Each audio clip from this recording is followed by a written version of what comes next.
Have you ever noticed that you're not actually stuck? You're just stuck in the story that you're telling yourself. You're stuck in the what they did, what happened, the circumstances, what should have been different, what could have been different. That is staying in the story. And if you live in your head, that is often where we are. And that's why things don't change. That's why it takes us a really long time to get over things, is because we are stuck in the story of something instead of feeling it, addressing what can be changed, and moving on. This video is about a framework to move you through the thing that you are stuck in. It's called CIA, which is control, influence, and accept. What can I control? What can I influence? And what can I accept?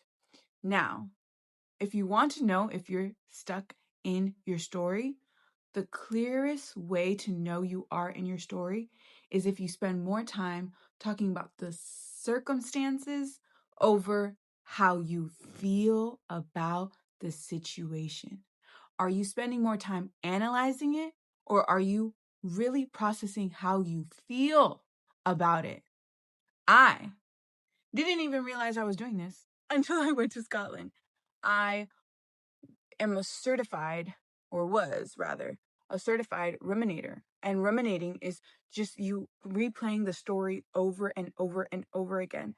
And the thing about it is that it's like an illusion of control. You believe that if you think about it more, if you talk about it more, you'll understand what happened. But really, some things you're not meant to understand. Sometimes someone treats you so poorly and you'll never be able to understand why they did that because you would never do that. So you spend all this time trying to understand something that, for all intents and purposes, you can't. So to know you are in the story is to say and ask yourself, how do I really feel? Do I feel disappointed? Do I feel hurt? Do I feel betrayed? Do I feel unseen? Those are the questions. How do you feel? Not what they did. How do you feel about it? That is how you move from the story to emotionally processing how you feel. So, what is CIA? How do I use it? What can I do about it? So there's three things that the framework has. The first is control. And the example that I'm going to use is a really unsupportive, not good manager, right? Like you don't feel heard, you don't feel like you're getting feedback, you want a promotion and you just feel like your manager is not supporting you. So the first thing is, what can you control? What do you actually have control over? The first thing you always have control over is your emotions. How are you taking care of yourself? That is something you always have control over. The second thing you have control over is your effort. How much effort are you going to put into this? The third thing is how you communicate. How are you advocating for yourself? How are you speaking up for yourself? Are you documenting your wins? Are you making a plan for a promotion? What is your effort? The second thing is, what can you influence? Can you request feedback? Can you get clearer, like have a conversation with clear expectations of what is expected for you to get promoted?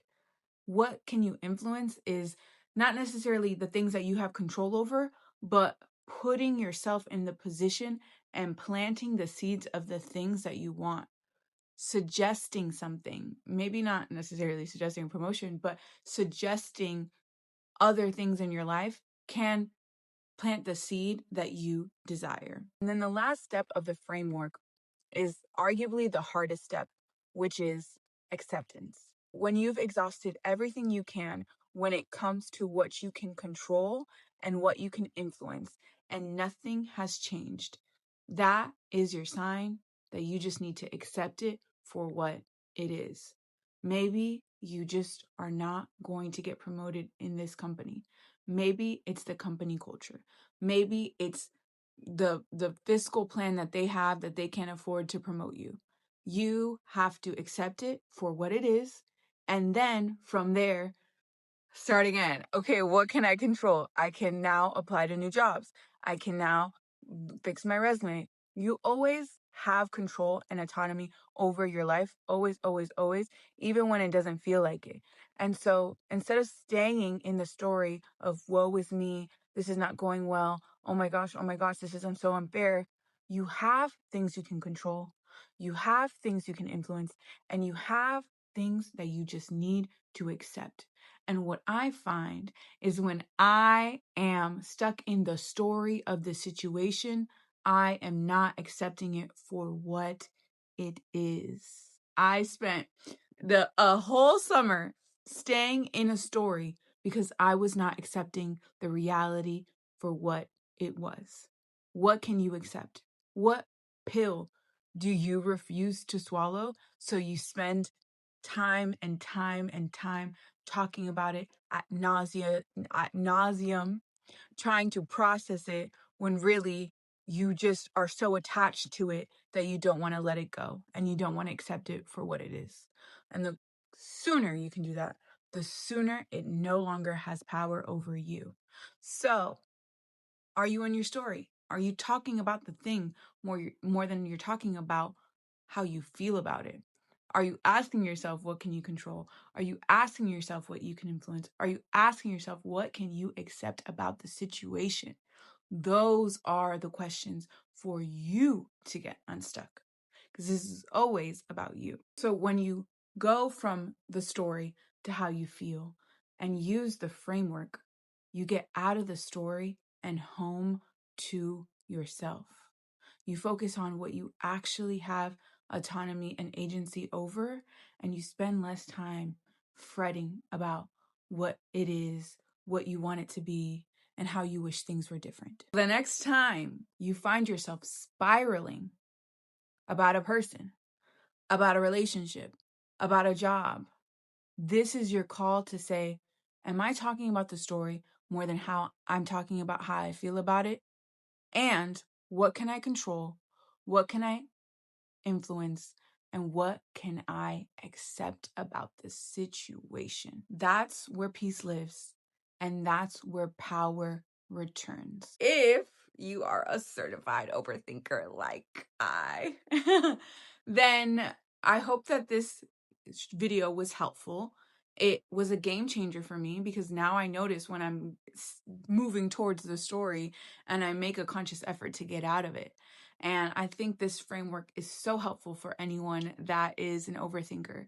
And so if you liked this video, please comment, share, and subscribe. And I will be back with more videos on how to love yourself more deeply so you can experience more joy.